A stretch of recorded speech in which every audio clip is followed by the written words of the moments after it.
이해찬 전 국무총리가 사망했다는 소식이 방금 전해졌습니다. 이해찬 전 총리는 베트남 호치민 출장 중에 갑작스럽게 별세했습니다. 해외에서 이렇게 세상을 떠났으니 어쩔 수 없이 객사로 평가될 수밖에 없겠죠. 출국 당시에는 건강이 어느 정도 유지되고 있었던 것으로 알려졌으나 출국 전부터 몸살 기운을 호소했다고 하니 이미 몸 상태가 완벽하지 않았던 것이 분명합니다. 그럼에도 불구하고 중요한 일정으로 베트남행을 강행했다가 결국 이런 비극을 맞이하게 된 것입니다. 그는 지난 22일 민주평화통일자문회의 아태지역회의 운영위원회 참석을 위해 호치민에 도착했습니다. 그러나 다음 날인 23일 아침 일찍부터 몸 상태가 급격히 나빠지는 것을 느꼈고 곧바로 귀국을 결정했습니다.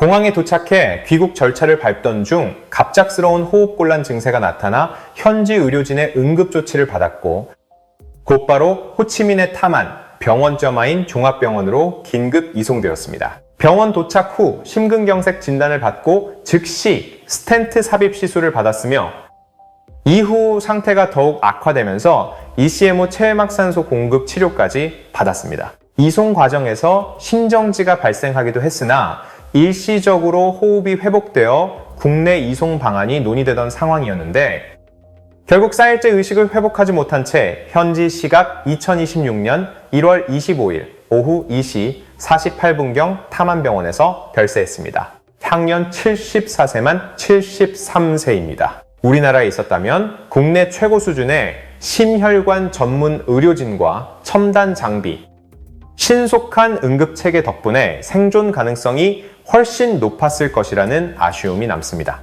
해외에서 이런 돌발 상황을 맞이한 것은 결국 피할 수 없는 운명이었다라고 밖에 볼 수 없겠죠. 삼가 고인의 명복을 빕니다. 이해찬의 갑작스러운 별세는 여권 내부, 특히 친명계에 상당한 충격을 줄 것으로 보입니다. 그는 사실상 친명계의 구심점이자 이재명 대통령의 가장 중요한 정치적 멘토이자 후견인 격인 인물이었습니다. 이재명 세력에게는 단순한 한 명의 원로 정치인이 사라진 것이 아니라 정치적 무게중심 하나가 무너진 것과 다름없습니다. 더구나 최근 정청래 의원이 이재명 세력에 대해 공개적으로 비판하며 사실상 선전포고를 한 상황에서 문재인, 김부겸, 정청래로 이어지는 친문 친청 세력이 1인 1표주의를 내세우며 조국혁신당과의 합당 가능성까지 언급하고 있는 가운데 친명과 친문 간의 권력 대립 구도가 극도로 첨예해졌습니다. 바로 이런 시점에 친명계의 핵심 자장격인 이해찬이 세상을 떠난 것이니 여권 내부 권력 지형에 상당한 파장이 예상됩니다. 이해찬은 한국 좌파 운동권의 1세대이자 킹메이커로 불려온 대표적인 인물입니다. 1952년 충남 청양에서 태어나 서울대학교 사회학과에 입학한 뒤 1972년 10월 유신체제 반대 시위를 계기로 본격적인 학생운동에 투신했습니다. 1978년에는 서울대 인근 신림동 고시촌에 광장서적이라는 사회과학 전문 서점을 차려 학생운동권의 정신적, 물질적 거점으로 삼았고 이 서점은 이후 그의 정치활동 자금줄 역할까지 했다는 평가를 받습니다. 1974년 민청 학년 사건과 1980년 김대중 내란 음모 사건으로 두 차례에 걸쳐 옥고를 치렀으며 1988년 제13대 총선에서 서울 관악을 지역구의 36세의 젊은 나이로 국회의원에 당선되며 정계에 입문했습니다. 관악에서 5선을 이어간 뒤 2012년 19대 총선부터 세종시로 지역구를 옮겨 총 7선 의원을 지냈습니다. 관악과 세종 모두 민주당의 전통적인 텃밭이었기 때문에 그는 사실상 당선이 보장된 꿀 빠는 지역에서 오랜 기간 안정적인 의정 활동을 펼칠 수 있었습니다.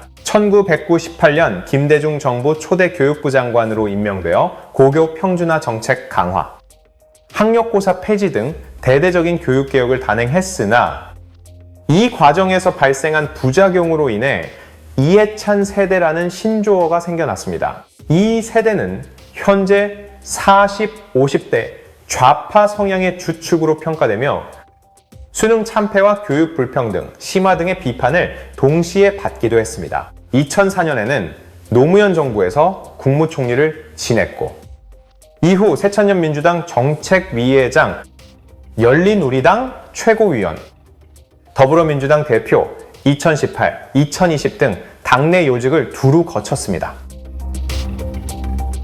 2024년 총선에서는 상임공동선대위원장을 맡아 민주당의 승리에 기여했으며, 이재명 정부 출범 후인 2025년 10월부터 민주평화통일자문회 수석 부의장으로 활동해왔습니다. 좌파 진영에서는 그를 선거 전략의 대가, 선거 전문가로 높이 평가했습니다. 노무현 문재인 정부의 탄생에 결정적인 역할을 했고, 정치적 기반이 상대적으로 취약했던 이재명에게도 중요한 정치적 아버지 역할을 해주었습니다. 이재명은 2022년 이해찬 회고록 출판 기념회에서 제가 가장 존경하는 어른이라고 공개적으로 밝혔으며, 정진상 전 실장이 우리에게도 드디어 정치적 아버지가 생겼다며 기뻐했다는 일화도 유명합니다. 그러나 쌍방울 불법 대북 송금 사건과 관련된 논란도 적지 않습니다. 쌍방울그룹 김성태 회장이 이화영 전 경기도 평화부지사를 통해 2020년부터 2022년까지 매달 3천만 원씩 용돈 명목으로 이해찬에게 전달했다고 진술했으며, 이화영과 함께 중국 훈춘 쌍방울 공장을 방문한 기념사진도 공개된 바 있습니다. 유동규 전 성남도시개발공사 본부장은 김만배를 통해 이화영 라인이 이해찬을 이재명의 정치적 후견인으로 연결했다고 폭로하기도 했습니다.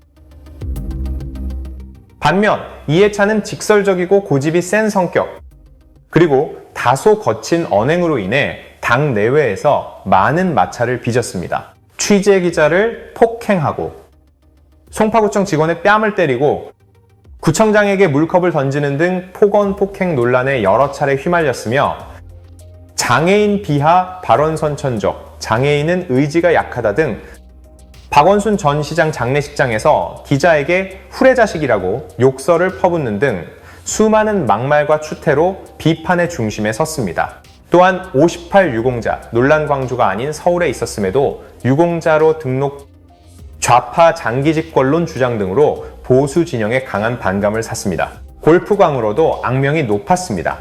노무현 정부 시절인 2005년 강원도 대형 산불, 당시 중앙안전대책본부장으로서 재해 대응을 총괄해야 할 때 총리실, 국무조정실 간부 7명과 함께 포천으로 골프를 치러 간 사실이 드러나 물의를 빚었고, 홍수, 폭설, 3.1절에도 골프를 치거나 법조 브로커와 골프 회동을 하는 등 여러 차례 구설수에 올랐습니다. 만약 보수 진영 인사였다면 사회적 매장 수준의 비판을 받았을 행동들이지만, 좌파 진영에서는 상대적으로 무난히 넘어간 측면이 있습니다. 이재명 대통령은 이해찬 별세 소식에 민주주의 역사에 큰 스승을 잃었다며 깊은 애도를 표했으며, 조정식 의원 등을 현지에 급파하고 민주당 주요 인사들도 속속 호치민으로 향했습니다.